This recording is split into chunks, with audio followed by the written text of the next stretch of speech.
In ministry, it's always good to be able to do this and not this.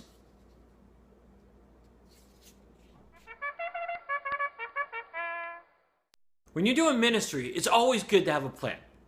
Duh. I mean, seriously, who doesn't have a plan? If you want to be successful, you need to have a plan. But with every good plan, you need to have a backup plan, and you need to be flexible. Why? Because life happens, and life is messy, and things don't always work according to plan. For instance, what happens if there's a tragedy at your school or in your community? Do you go according to plan, or do you change it up? What happens if your team is in the championship game or in a big game that everyone is watching? Do you stick according to your plan, or do you be flexible? I want to encourage you today to be flexible. Now, I'm not saying to break your plans. I'm just saying for you to alter your plans, to be flexible. And what does that look like?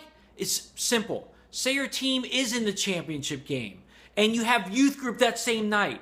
Hey, instead of doing regular youth group, why don't you have a viewing party for your group? That way, people can come and have fun and interact, and they're more than likely to come. Because the reality is, if you stick according to your plan and have traditional youth group that night, hey, your attendance are probably going to be low. Yes, I know. In a perfect world, everyone's going to put Christ first, and that you should always be about promoting Christ. But sometimes there are some exceptions. And sometimes you can use an opportunity, you can use an event that happens in your community to draw the community together. After all, if you do this and are flexible with your plan and have a backup plan, you might be able to say, hey, everyone, come over to the church to watch the game and have a big community event. And then hopefully then someone who maybe would not normally go to church say, okay, I'll go to that. I'll have some food. I'll have some fun with these guys.